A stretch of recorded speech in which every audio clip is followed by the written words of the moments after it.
Geoff Keighley.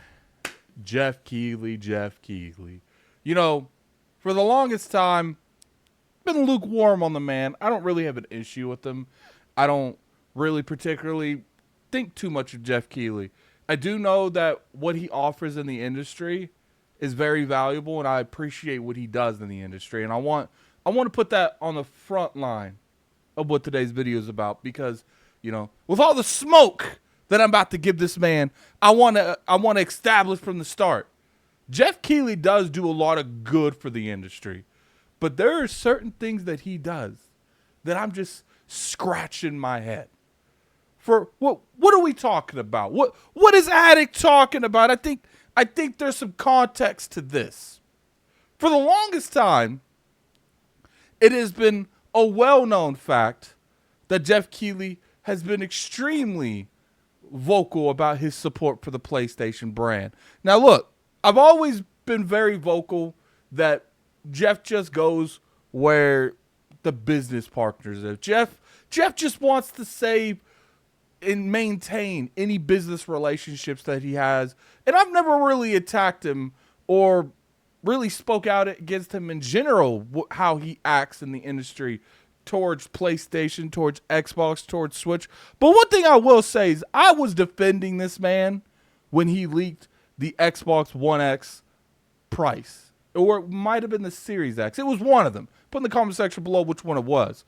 But he leaked the price of it. It's $500. And I always felt like he leaked that because he was asked to leak that, just so they can get a general sense of what's going on here. For a long time, I felt like Geoff Keighley, that's PlayStation, just his brand. That's his people. But I will say, from the pushback I've gotten in the industry, Geoff Keighley is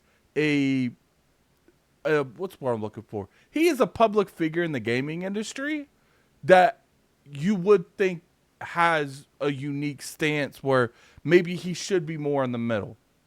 There's a couple things that I want to bring out before we talk about the PlayStation 5 Pro marketing, because geez, PlayStation don't need to market this. They need to spend $0 because Geoff's marketing it himself. He called up PlayStation. He said, "Don't fear. Don't even waste a penny on this.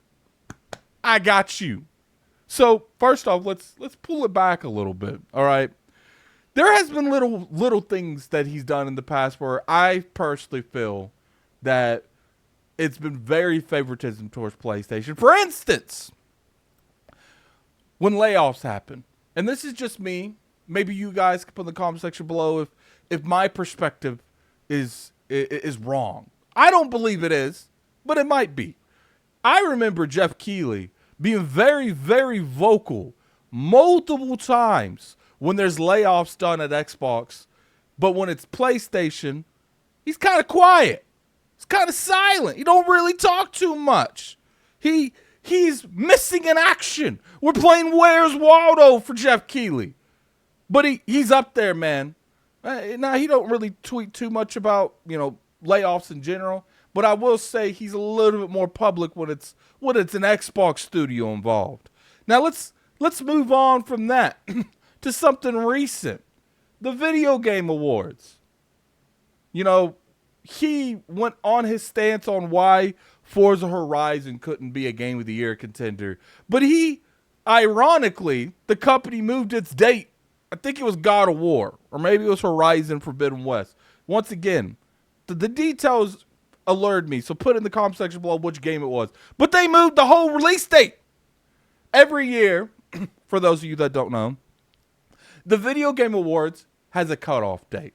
And as long as your game is out within a reasonable time before this cutout date, you will qualify to be a nomination for the Video Game Awards. But to my knowledge, and to what I remember, and I think it was God of War Ragnarok. It might have been Horizon Forbidden West. But I think it was Ragnarok. Ironically, they pushed that date back. Enough where Ragnarok could be part of the nominations.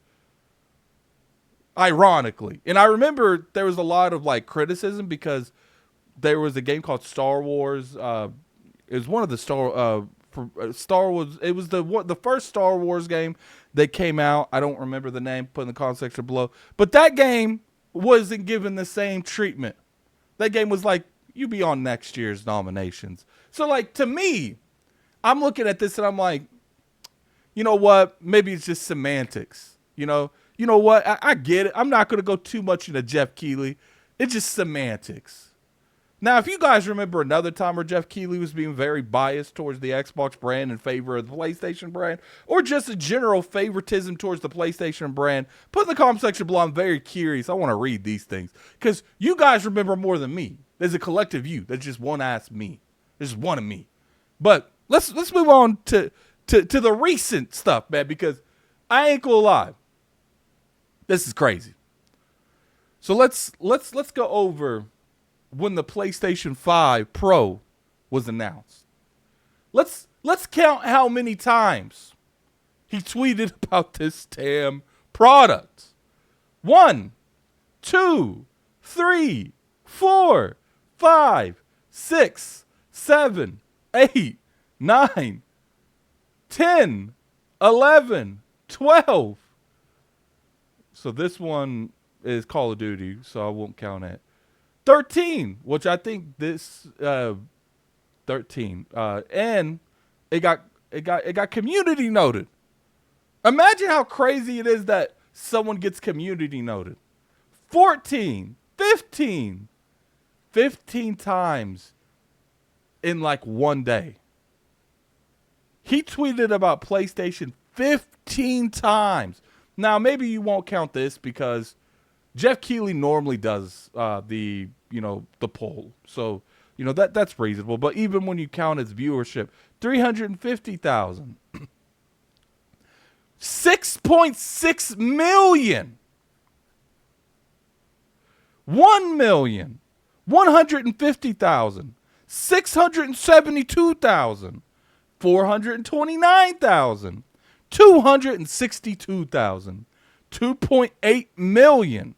466,000, 199,000, 199,000 again, 128,000.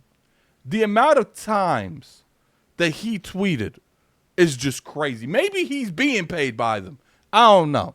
But all I know is for someone that's in the industry that's supposed to be biased towards, unbiased towards everyone because you run the video game company that determines the awards given out every year. Now, obviously, there's a checks and balances system that's put in place.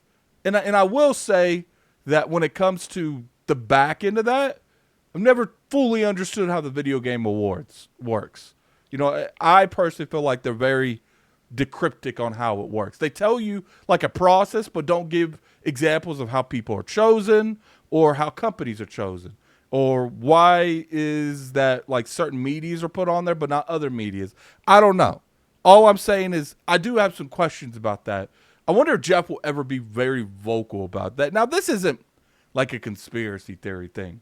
We know why this man's doing this. It's either A, he's been paid, or B, he just has such a bias towards the PlayStation brand. Because I have never one time remember Geoff tweeting about anything Nintendo or Xbox related to this degree. It has gotten to the point where people such as myself that have always been more of, I don't understand why Geoff Keighley is doing the stuff he does, but I don't care to, okay, still don't care, but come on, Geoff. Come on, man. Like, you did more marketing in a day than PlayStation probably marketed this damn product them damn selves. And that maybe just to me that's crazy. I personally feel like that's crazy. That's just my opinion.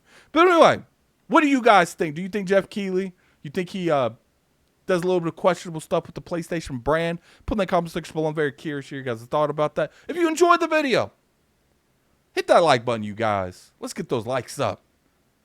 If you enjoy this type of content, you can always sub to the channel. We make weekly content over here. If you want to follow me on Twitter, it's Lord Addict ILP.